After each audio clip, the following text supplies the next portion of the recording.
Welcome to this explainer. Do me a favor and just take a quick second to look at the physical objects around you. I'm talking about the screen right in front of you, the desk you're sitting at, or maybe that mug holding your coffee. Have you ever actually stopped to question what these materials really are?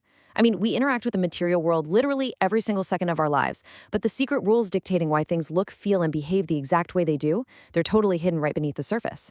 Well, today, we're going to unpack those secrets. Okay, let's dive right into this. How do you actually know a metal is a metal? Like if I handed you a block of iron in one hand and a lump of coal in the other, you'd instantly know which one is the metal, right? But how? Is it just your intuition? Or are everyday senses actually enough to truly identify and classify the elements that make up our universe? Well, as we're about to see, relying purely on what we can see and feel might just lead us totally astray.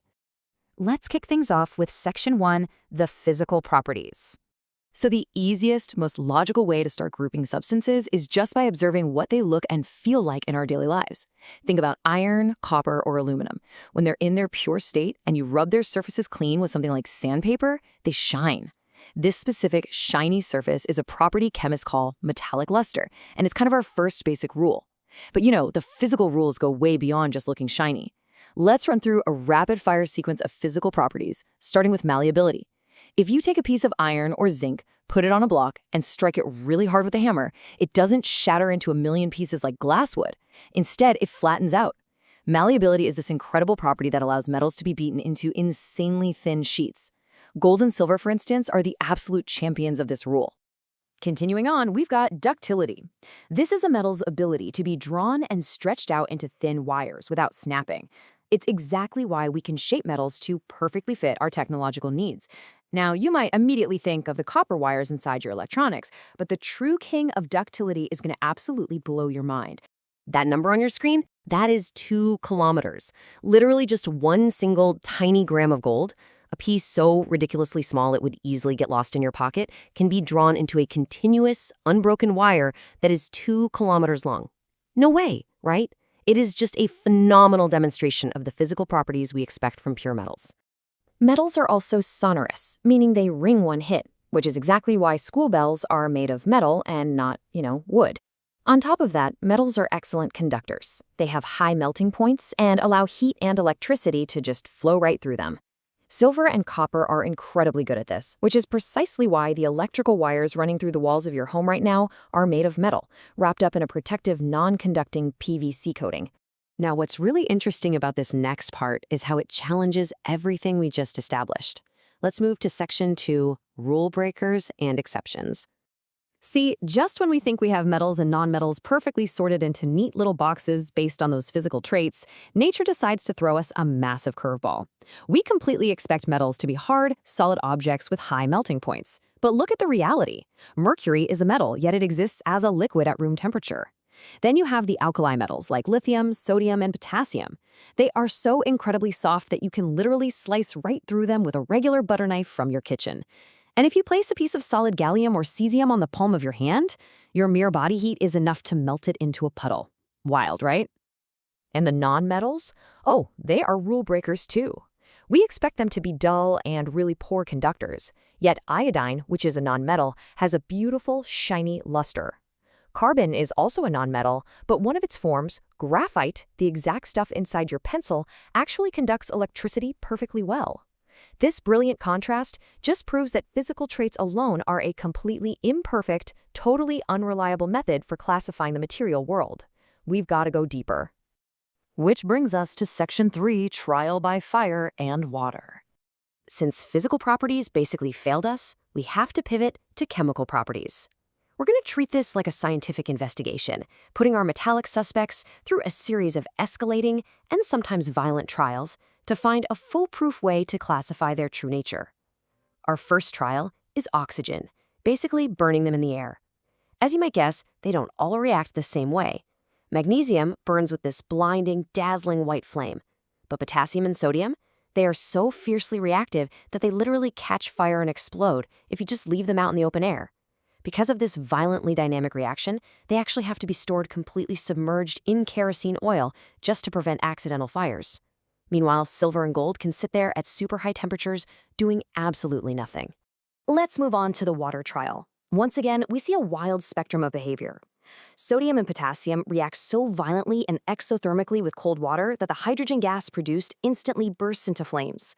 But notice the laboratory setup here for the other guys. Metals like aluminum, iron, and zinc are quite a bit tougher. They totally ignore cold water. To get any reaction out of them at all, you have to pass hot steam over them, which eventually forces them to produce a metal oxide and hydrogen gas. Moving right along to Section 4, Acids and Displacement. When dropping metals into acid, some react furiously, while others just sit there. If you drop them into dilute hydrochloric acid, they generally react to produce a salt and bubbles of hydrogen gas. But the rate of this reaction reveals a hidden chemical hierarchy. Magnesium reacts furiously, creating a highly exothermic bubbling reaction. Copper, it just sits in the acid. No bubbles, nothing.